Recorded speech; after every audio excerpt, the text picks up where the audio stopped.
You finally get your diagnosis, whether it's BPD, autism, ADHD, maybe complex PTSD, and it feels like it clicks. It feels right.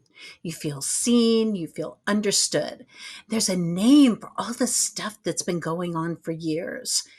But after a bit, something just doesn't feel right. Maybe new symptoms kind of come to light, or something still doesn't quite fit. So now what? Was that diagnosis wrong? Or is there something more to the story? I want to be clear from the very beginning. Diagnosis matters.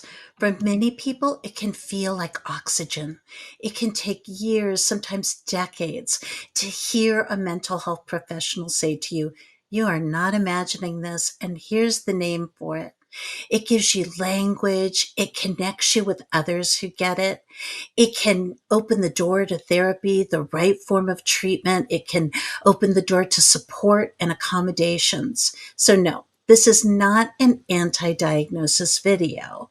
Diagnosis for many is an absolute relief, but it's also not the end of the story. Let's look at diagnosis as a starting point. It doesn't explain everything. It doesn't tell you why you feel and when you feel. It doesn't always guide what actually helps. It doesn't show exactly how you personally experience emotion or stress or connection. You can have three different people with the same diagnosis, say borderline personality disorder, and each one will need a somewhat different path to healing. You can't just send them to a pre recorded therapy session and they'll all get better because diagnosis isn't identity and it's not your destiny. Diagnoses are patterns and they're created by committees and debated in conference and revised over time, and they're shaped by culture and bias. We want to look at them as tools, often helpful tools, but still just tools. Here's a tension a lot of folks feel. They say, "Oh, I've got this diagnosis. I finally understand what's going on. And now I don't know what to do with it." And maybe you get a recommendation to DBT or CBT. But maybe that's not always exactly the best fit. Or you might say, "Wait, I've been diagnosed as autistic, and these characteristics I read of BPD sound really familiar." Or you may say, "Why do parts of my diagnosis ring true, but not all of it?"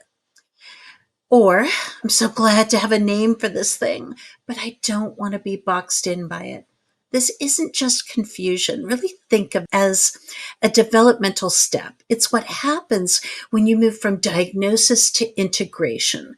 When you realize the label kind of helped you find the map, but now you have to build the road.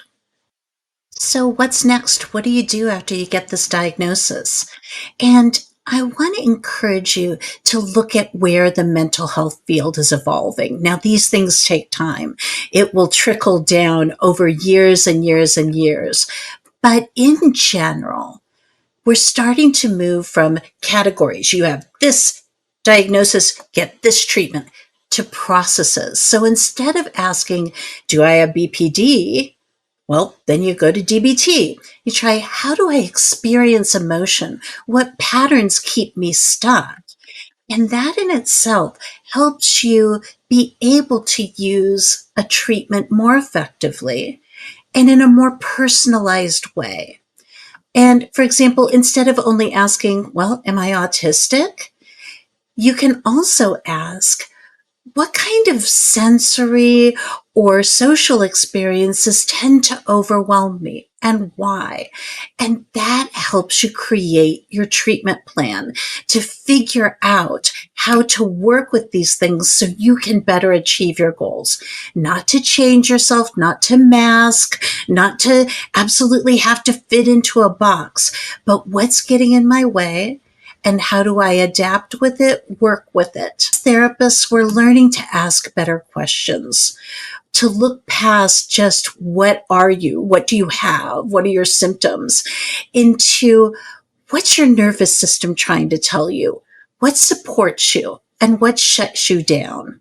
This isn't anti-diagnosis. This is kind of a post-diagnosis curiosity. And it's where real individualized healing begins. It's a step away from cookie cutter treatments that people feel like they're failing if they don't work. Your diagnosis isn't wrong. It's just incomplete. It helped you name what you've lived through. Now it's time to ask what helps you grow. Healing isn't about fitting perfectly into a category. It's about building a life that fits your brain, your body, your history. If your diagnosis gave you clarity, but now you're asking what's next, well, you're not alone. Making room for the whole you is important, not just the diagnosis. And that might mean talking to your therapist or your loved ones about what might not be working for you and what might be more helpful. And comment below what helped you after getting your diagnosis. Or even, I'd love to hear what other topics I can cover that might be helpful to you. Oh, and look over here. Here's another video that might resonate. Take good care, and I really hope to see you next time. Bye now.